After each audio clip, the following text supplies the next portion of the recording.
With the Arizona Cardinals 2026 training camp finally over, it begs one question. What's real? Let's discuss.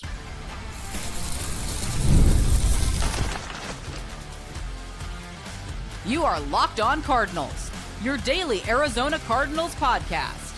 Part of the Locked On Podcast Network, your team every day. Cardinals, Alex Clancy here. Training camp is over. Is Carson Beck right where he's supposed to be? Monty Ossenfort spoke a couple days ago. There were some very interesting word choices that he used to determine things that are still question marks right now across the entire landscape of the team. And one question, what's real as we go into really week one of the preseason? Joining me, Donnie Drouin, Cardinals on SI, writer, Sun's right around the corner. Dude's going to be everywhere. Donnie, you've been in the rooms. You've been at training camp. What's real? Let me hold on. That's not fair. So when you're at camp, you're seeing these things. You're seeing Carson Beck no-look throws. You're seeing Jacoby Brissett with the ones Jeremiah Love, the offensive line seeming to hold its own. Let's see, what are some of the standouts that you've seen that would actually translate to week one of the NFL season?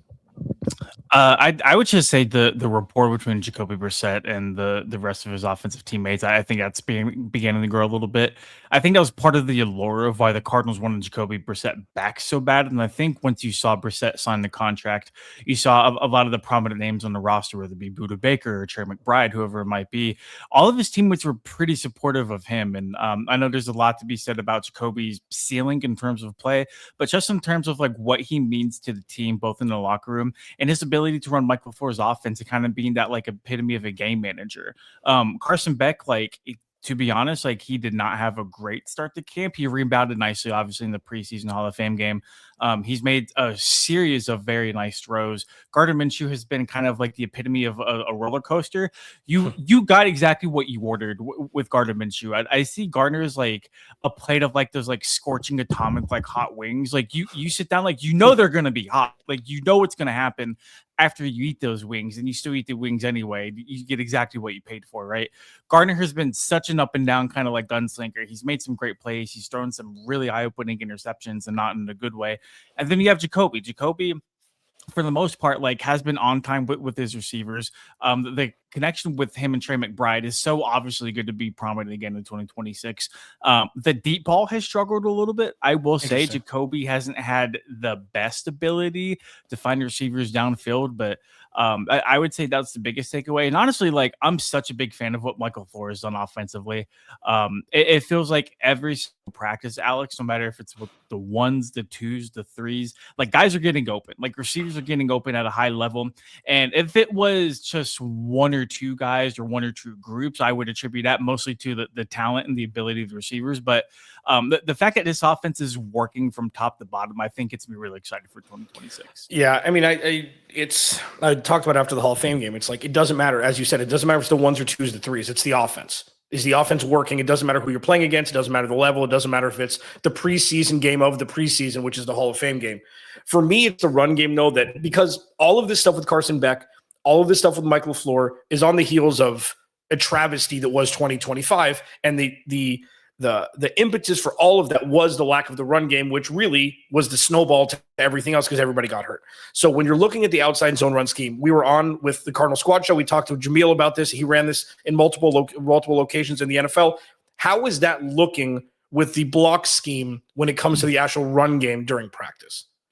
Yeah, it looks good. I think that the zone and what it does is it allows running backs, which is the most instinctual position on the field, and it allows the decision-making to be a little bit more there and prominent. It trusts guys like Jeremiah Love and Tyler Allgeier to really hit the hole and kind of make decisions on whether they should continue flowing with the ability to make reads off of guys currently in front of them, or maybe to cut it back. I think exceptionally what the Cardinals have done well, at least this training camp, the goals of Mike LaFleur and Drew Petzing are not far off from each other. Mm-hmm. Both guys want to run the football. They want to marry it with play action, and they want to go from there. They just go about it in two very different ways, two very distinctly different ways. My biggest impression walking away from training camp has obviously been the running game and how much better it looks with the reworked offensive line, with the additions in running back room, but also the ability that like how prominent play action has been. We saw it in preseason. It felt like every other play was either a run play or a play action bootleg. And that keeps defenses honest. And you heard players talk about all training camp. What's your favorite thing about Michael LaFleur's offense? What's your favorite thing about playing in this offense compared to Drew Petzing? We got the same answer every single time. It's, hey, we have the ability to run the same different look, but do 20 different things out of the same look. It could be the run, it could be the pass, like whatever it is. And I think it's still very early. LaFleur made sure to tell us that in his final press conference and training camp. They still have a long way to go, but like the building blocks are so obviously there for something big to be there. Donnie Drew and Cardinals on the side, Jordan me. Yeah, so Marv's all pro inside the 10. Like what he does around the goal line and catching touchdown passes and things like that, it's always been there. It's been there since the first step of his time on the field. And then between the 20s, he struggles. And maybe he's just going to be the touchdown guy.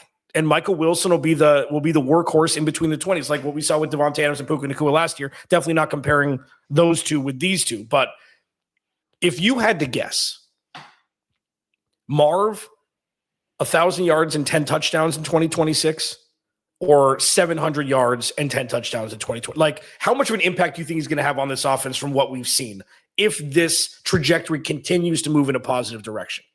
Yeah, I would lean closer to the 700. Some people might say that we're kind of like splitting hairs with the 700, 1,000, especially whenever you have guys like Trey McBride, guys like Michael Wilson, guys like Jeremiah Love coming out of the backfield.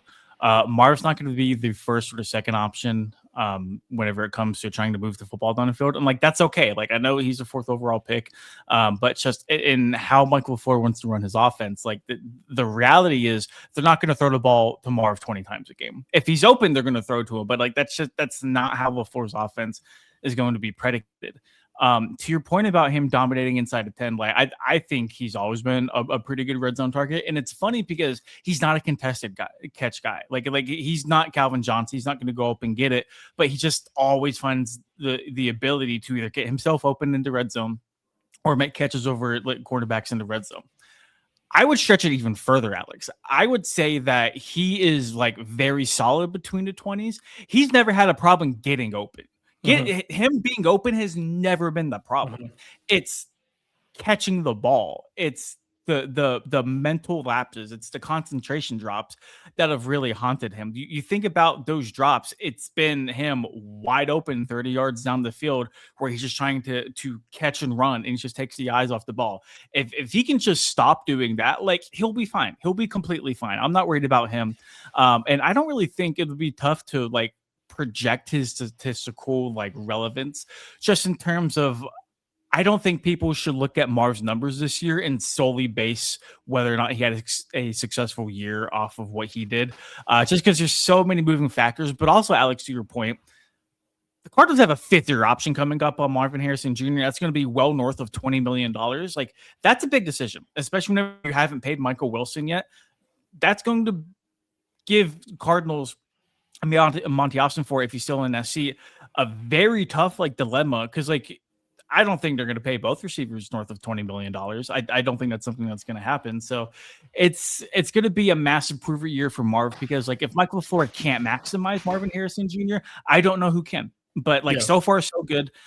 We know Marv's had great training camps in the past, but like this year does feel a little bit different because of who's calling the plays. I still think Marv's going to be wide receiver 1. Like I don't like the Michael Wilson thing with 11 games. It's like, okay, but he wasn't, where was he for 2.5 years? Was it just Kyler Murray? Like I understand he has dog in him that Marv doesn't seem to have. That doesn't mean that Marv can't be the top guy. Like Marv has the tools to be the top guy. Michael Wilson has to want to be the top guy. So I don't know. I mean, listen, if they both end up being wide receiver 2s, that's great because wide receiver 1's Trey McBride. They're going to have plenty of options. I wanted to get to one last thing before I pivot here. Chase Bisontis looked like a man possessed right guard. First time playing, the second time in his life from college to now playing a game at right guard, regardless if it was preseason or not.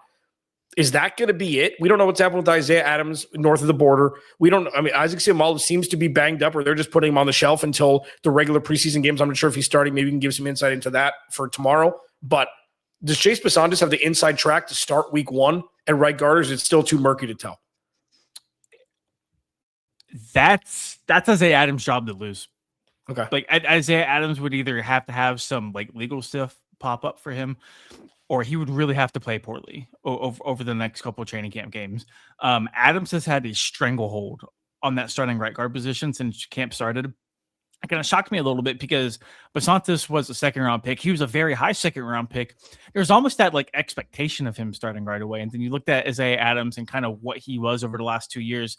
Not great, not poor. It's just a weird fluctuation of just not consistent enough to really rely on it. That's why the Cardinals drafted Bisontis, right? Adams has looked very good in training camp so far. He hasn't looked phenomenal. He's not going to be an all-pro guy, but like he looked like he has taken a step up. And I think that on top of just the veteran experience that Isaiah Adams has, like Bisontis is going to need Adams to lose that job. It's not going to be vice versa. I think Bisontis can play as good as he wants over the next couple of weeks, but as long as Isaiah Adams doesn't mess up on his own accord, I think to start the season, I think it's going to be Isaiah Adams. Monty Ossenfort spoke a couple days ago to the media, had some interesting things, interesting verbiage about Carson Beck, Josh Sweat, and otherwise. We'll discuss that next. This episode of Locked On Cardinals is brought to you by Square. Behind so many local businesses people visit every day is Square, a platform designed to help businesses sell, manage, and grow. Whether it's a neighborhood coffee shop or a packed sports bar on game day or your favorite restaurant, Square brings payments, banking, and more together in one connected system. It helps business owners spend less time managing technology and more time focusing on their customers. And Square isn't just a payment processor. It's a complete business platform built to simplify the day-to-day, from accepting major payment methods to managing inventory and helping businesses access their earnings faster. Square gives owners the tools they need to run their business with confidence. I talk about the coffee shop that I go to down the street, and yeah, man, like I couldn't imagine. So for me, I get my coffee, tap, done, receipt, emailed, and I'm out. And then the inventory part, if you're a business owner, has all of that digitized in one platform. It's absolutely incredible. If you're starting a business or running one that deserves better tools, Square helps you sell, manage, and grow without slowing down. Right now, you can get up to $200 off Square hardware at square.com/go/LockedOnNFL. That's SQUARE.com/GO/LockedOnNFL. Run your business smarter with Square. Get started today, man. Donnie Drew and Cardinals on SI Writer joins me today. Monty Ossenfort spoke a couple days ago, touched on Josh Sweat, touched on Michael Wilson, touched on Carson Beck. Let's start with Carson Beck and just get this out of the way, please. He talked as if he wasn't tall enough to ride the roller coaster yet.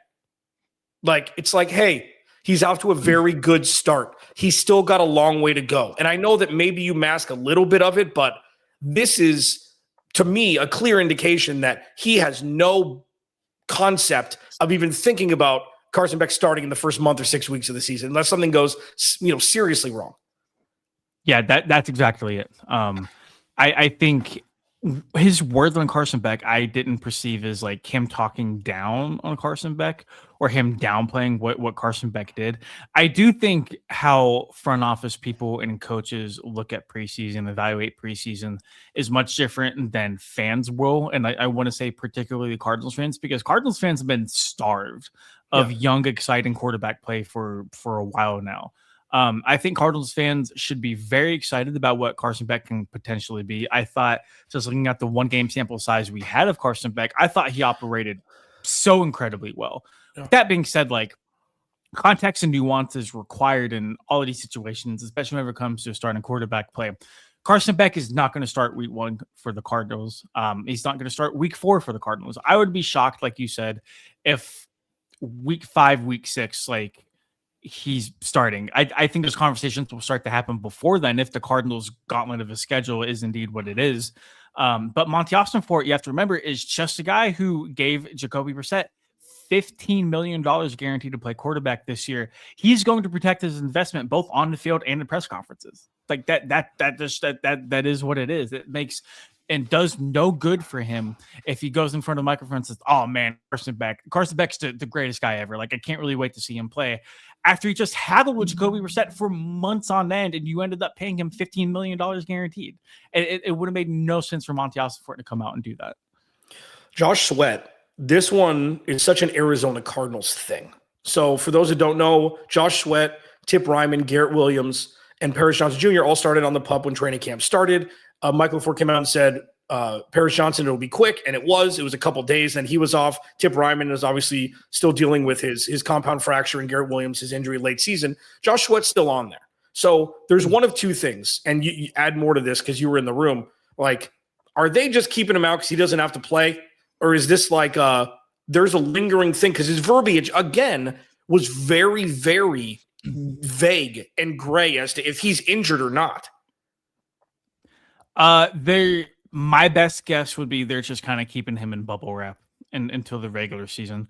I think that's a mix of him being their like only top pass rusher. When you look at the numbers, he's like far and away their only guy who can really get after quarterback at a high level.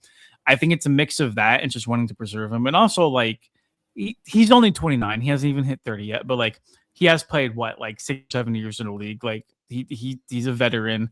He does things not on his own accord, but like he likes to handle off-season training in his own specific program.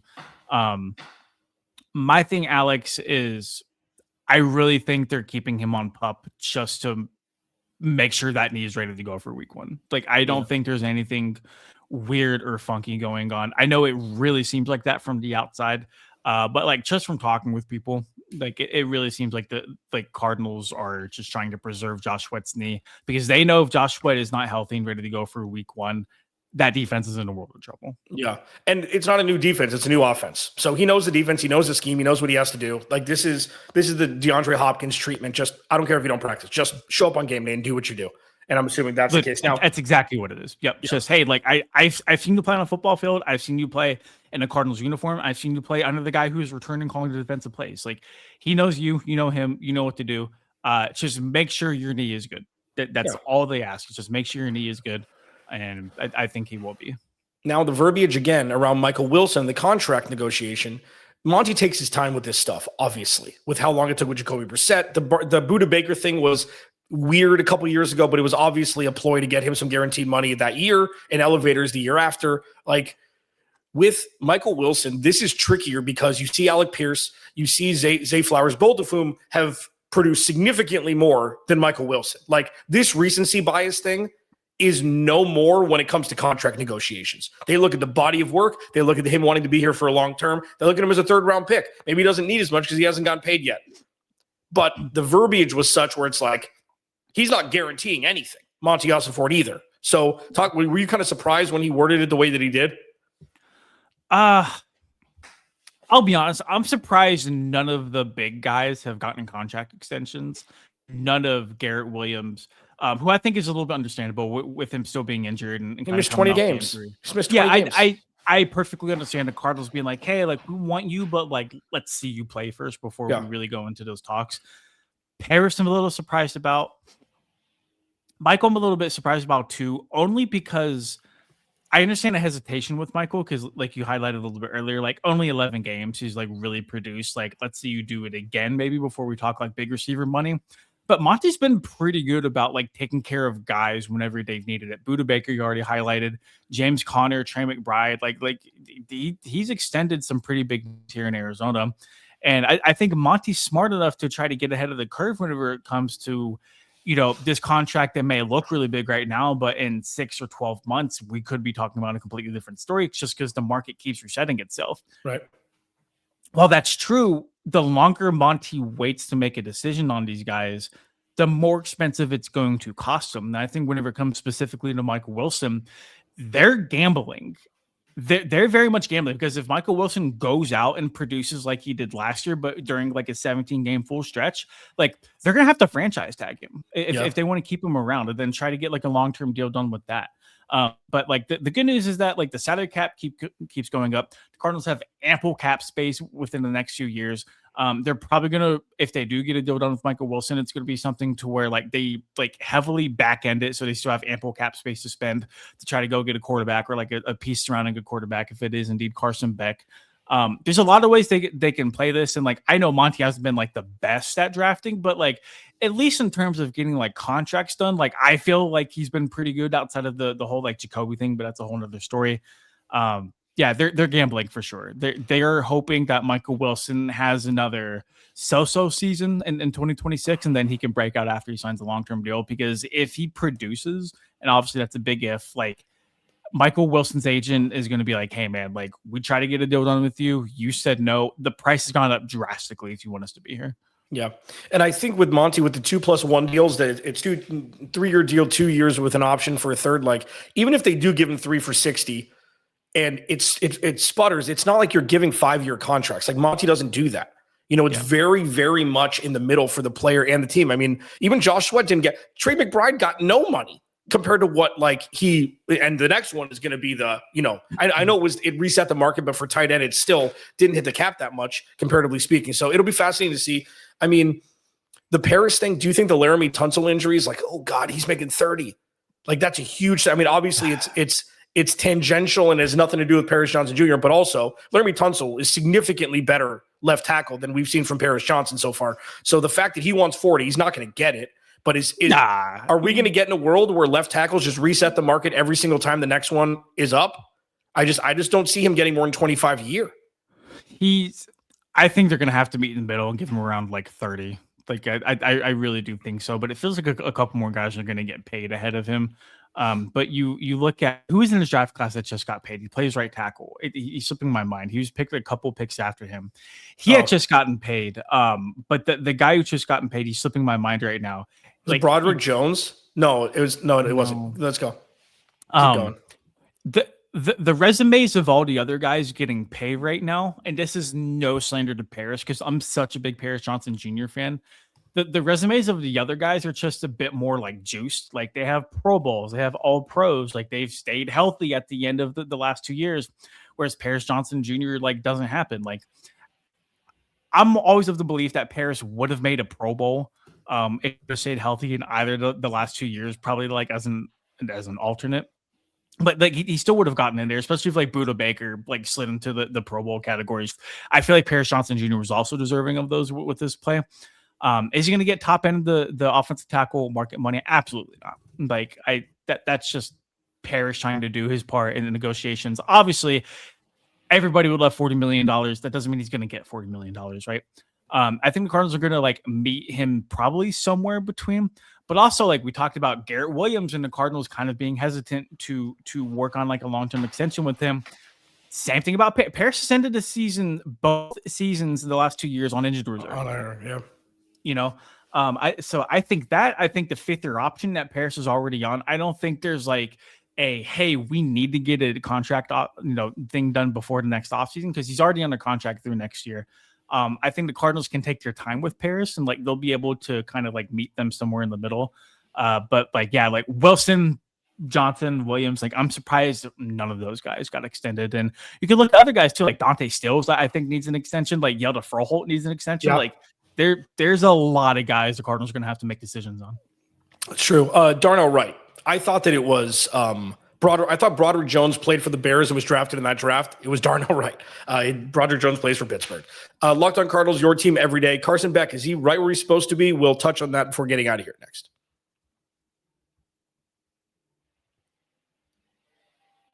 This episode of Locked on Cardinals is brought to you by FanDuel. Baseball fans, if you think who's hitting a homer today, FanDuel is giving you a free chance to call your shots with daily dingers. It's easy to play. Just make your free pick for who you think will hit a home run in their game. If you're right, you receive a profit boost to use on your next bet for a chance at extra winnings. Best of all, you can make a free pick every day throughout the MLB season. Daily Dingers is another fun way to stay engaged with every day's games, whether you're following your favorite team or keeping an eye on matchups across the league. Every game has someone capable of going deep. Now you get your chance to make your prediction before first pitch. If it's Shohei, what if it's Mike Trout or Ketel Marte? You can do whatever you want over at FanDuel. So are you ready to play your game today? Join all the action at FanDuel.com. That's FanDuel.com to play daily dingers and make your free pick on who's hitting a homer. Play ball and swing for the fences on FanDuel, an official partner of the MLB. All right, Donnie. So on the Squad Show last night, I described Carson Beck's performance as the varsity basketball game is about to start and there's a scrimmage with the freshman players and one of the guys scores 30. It's like, oh, cool. That's awesome. And you didn't make the team. So it doesn't really matter. So of course so when you see Jacoby Brissett for a series or two in the starters, I'm assuming you'll get Gardner Minshew peppered in there and maybe Carson Beck the entirety of the second half, maybe Keaton Slovis in the fourth. I don't know why you need to see Keaton Slovis anymore if you're starting Jacoby Brissett and Gardner Minshew in there. You could also say Keaton Slovis should be QB1 because he played really well against Carolina also. So for me, it's great that it doesn't look bad. It's great that it looks good so far. Where are you? Do you think he's right where he's supposed to be in his progress? I would say so. I've always been of the mindset that Carson should play at some point this year. I think he will play at some point this year, but it's not going to be early. The Cardinals are going to effectively make Jacoby lose that job. And like it, to be honest, like at some point he probably is, just because we talked about the limited ceiling and kind of just who he is as a quarterback and how tough the Cardinals schedule is and all those other factors that like melt in together, right? I think Carson looked about as good as you could have hoped for against Carolina. I think it's possible to acknowledge he had a great performance, but also like you still need to see like a whole bunch of different things before you really feel confident about him kind of like starting in the regular season. Now, that being said, if there was ever a quarterback you were going to draft this year after Fernando Mendoza, after Ty Simpson, to start at some point in 2026, it would have been Carson Beck. He looks like an NFL quarterback. He manages the game like an NFL quarterback. And Alex, if it looks like a duck and it poops like a duck, it's probably a duck, right? Yeah. I think Carson Beck, I think he showed a lot of things. I think he showed promise, and I think he gave the Cardinals fans a lot of reasons to be excited. I think we will see him later in the regular season, maybe even halfway through the regular season. I think Carson Beck is exactly where he's supposed to be. Yeah. Exactly. I don't think we should throw rookie quarterback to the wolves right away. I think we should probably give the starter who haggled for $15 million fully guaranteed the keys to the car first. And if he crashes it, and we go from there. I'm not downplaying Carson's performance. It was preseason. It was against coverages that aren't game planning for him. It was against second or third stringers. And I do want to see him against other top competition, not even before starting him, but just looking bigger picture. Like, we need to know what Carson Beck is before we head into 2027 and we make a potentially franchise-altering decision on what the Cardinals are going to do at quarterback. We're only going to get to see Carson Beck in bits and spurts throughout the preseason before the regular season gets underway and the quote unquote big boys get going. That being said, like he's impressed me, especially after the training camp that he had, where I don't want to say he looked bad, but he looked like a rookie quarterback. And so if you would have told me a week ago that Carson Beck would have gone out and did what he did on Thursday, I would have laughed at you. Yeah. I would have been like, there's no way Carson Beck throws dots all across the field. Like, it has like the accuracy, the arm strength, all of the things that people had questions over of him coming out of college and him in Cardinals training camp, by the way. He's answered the bell so far. Great. Awesome. But like, let's see it again. And then let's see it again after that. And then let's see it again after that. And then maybe whenever Jacoby's kind of ready to park the bus for the Cardinals this regular season, we could talk about Carson Beck playing. Yeah, I think that's fair. I mean, the problem is like the huge paradigm shift here is like, it's going to be bad if he starts. That means everything was going wrong. That means they were losing games. It was embarrassing. They weren't competing. Like if they were 2-5 and they lose by a field goal in those 5 games or whatever it was, like to start last year, it was 1-score games, 7 of them or whatever, and they lost them all. I don't know if that's would be the time to spark it, where it's like, they have to be like 1-7 and be getting embarrassed, which means the offense isn't working, which means Michael LaFleur is in over his skis, which means the offensive line isn't holding up. And Jeremiah Love is probably not playing very well. And Mars probably not playing very well. Like, be careful what you wish for being excited. You want this team to win. And if they're winning, Carson Beck is playing as much football as me in 2026. That's what you want. I understand the excitement, and I'm here for it too. That was the most fun I've seen. Like, you were on the squad show that after the game. It's like, that was the most fun I've had watching a Cardinals game since Dallas. Yeah, it was great. Yeah. But it's not rooted in truth yet. And that's why it's difficult to tell fans, hey, pump the brakes. Well, I'm excited. Yeah, but it's not real. But I'm excited. So be excited. That's great. And that you're only going to see Carson Beck in 2026 if things went horribly wrong before he started, or if somebody got hurt, which you don't wish either. So it's a damned if you do, damned if you don't. But all you want to see is the Cardinals being competitive and winning games. And I don't give a rip who the quarterback is. I don't care. In an ideal world, Alex, like, this sounds so crazy to hear for Cardinals fans. In an ideal world, like, Carson Beck doesn't play a single game in 2026. Right, exactly. Because the Cardinals are handling business. They're winning. They're shocking the world in hopes of making like a potential playoff push. I talked to somebody very prominent in the Cardinals organization. They told me the exact same thing, that they hope Jacoby plays so well they don't even see Carson Beck this year. Yeah. And it's not because you don't want to see the kid play. It's because they have a fiduciary responsibility to start the best quarterback, and Jacoby Brissett right now is it. It's very simple. That's exactly what it is. And I was going to say, like, hoping the Cardinals win doesn't mean you don't like Carson Beck. It doesn't mean you don't want to see Carson Beck play. I think we should enjoy this ride in the preseason, and I think we should all have fun watching Carson Beck. But also, like, we should take a grain of salt with some of these performances. Not just Carson Beck, but some other guys too. But if Jacoby Brissett starts all 17 games this year for the Cardinals, like, that's probably a good sign. That's probably a good thing. Yeah. And then let's start the chants now. After first interception thrown by Jacoby Brissett week 1, there's going to be a chant, "We want Carson," immediately. The first second of adversity, it's coming. So sweet. Donnie, tell people where they can find you. Yeah, at Don and Jerome on Twitter, and then SI.com/NFL/Cardinals. I was going to say Locked On Cardinals. Remember, without you, there is no me preseason crossover number 2 with your boy Q from Locked On Raiders tomorrow. I'll talk to you then.